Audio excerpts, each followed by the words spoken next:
Assalamualaikum warahmatullahi wabarakatuh. Perkenalkan, nama saya Dedi Zikri Hopiadi dari Program Studi Statistika Fakultas Matematika dan Ilmu Pengetahuan Alam Universitas Islam Bandung.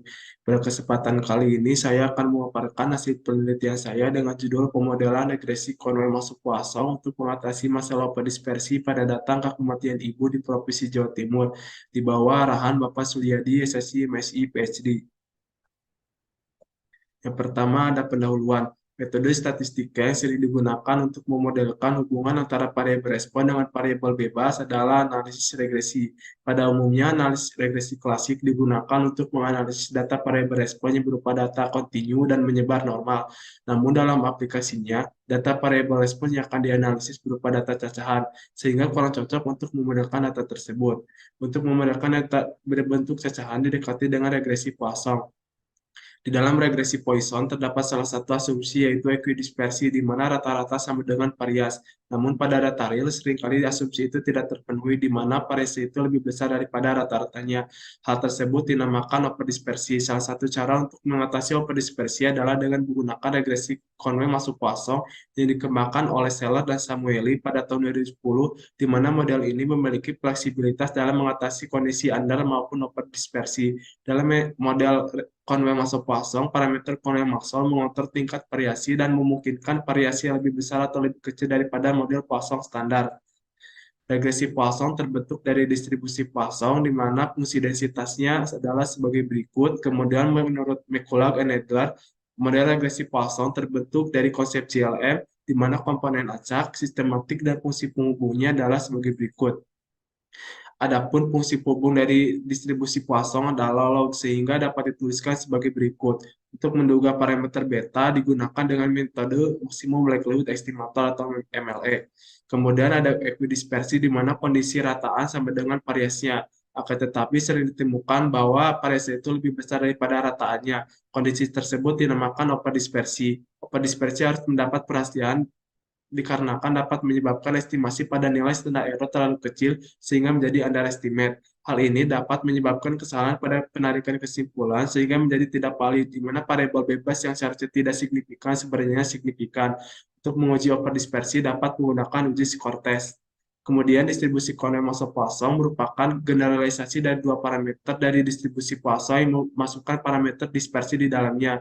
Adapun fungsi massa peluangnya adalah sebagai berikut, di mana Z merupakan konstanta normalisasi. Kemudian Seller dan Samueli et al. Tahun 2005 memberikan aproksimasi fungsi Z sebagai berikut. Kemudian fungsi Z yang telah diaproksimasi dapat dikembalikan ke dalam fungsi massa peluang menjadi sebagai berikut dengan ekspektasi dan variasinya adalah sebagai berikut. Kemudian ada regresi Poisson, di mana fungsi penghubungnya adalah sebagai berikut, di mana pi konstan dan bukan dari fungsi suatu kovariat. Kemudian estimasi dari regresi Poisson itu sendiri menggunakan MLE, di mana fungsi likelihood dan log likelihood-nya adalah sebagai berikut. Karena menggunakan likelihood tidak mendapatkan solusi secara langsung, maka dilakukan metode numerik dengan menggunakan iterasi Newton-Raphson. Kemudian ada uji parsial, di mana hipotesis, statistik uji, dan juga kriteria ujinya adalah sebagai berikut. Kemudian hasil penelitiannya diperoleh bahwa nilai minimumnya sebesar 1, rata-ratanya sebesar 13,5, dan variasi sebesar 50,6. Hal ini menandakan terdapat overdispersi karena nilai variasi lebih besar daripada nilai rataannya. Artinya dapat diindikasikan terdapat overdispersi. Kemudian pemodelan data diawali dengan memodelkan data menggunakan regresi Poisson, di mana model regresi Poisson yang diperoleh adalah sebagai berikut. Kemudian pada tabel 1 sebelumnya mengidentifikasi bahwa asumsi ekuidispersi tidak terpenuhi secara eksploratif karena pada respon lebih besar daripada ratanya. Identifikasi variabel selanjutnya dilakukan dengan menggunakan uji skor, didapatkan nilai skornya sebesar berikut, dengan Z tabelnya adalah sebagai berikut. Kemudian nilai mutlak skor dibandingkan dengan nilai Z tabel, sehingga dapat ditarik kesimpulan bahwa terdapat dispersi pada regresi Poisson.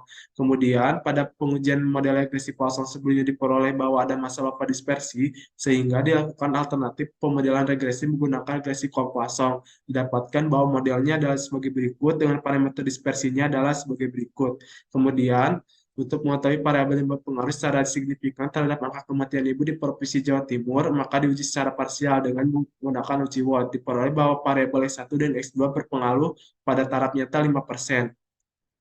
Interpretasi hasil bahwa beta 1 sebesar 0,97, artinya jika presentasi ibu hamil yang memeriksakan kesehatannya K4 naik 1%, maka akan ada penurunan 3% angka kematian ibu per 100.000 kelahiran hidup. Dan beta 2 sebesar eksponen dari 0,02, artinya jika persentase pelayanan kesehatan terutama di posyandu aktif naik 1%, maka akan ada kenaikan 3% angka kematian hidup per 100.000 kelahiran hidup. Dan juga parameter dispersinya adalah sebesar 0,3499. Nah, ini lebih tinggi daripada model Poisson standar. Kesimpulannya terdapat obat dispersi, kemudian model regresi Poissonnya adalah sebagai berikut. Dua variabel bebas yang berpengaruh terhadap angka kematian ibu, yaitu minimal pemeriksaan keempat dan juga pelayanan kesehatan terutama di posyandu aktif. Adapun data pustaka yang saya gunakan adalah sebagai berikut.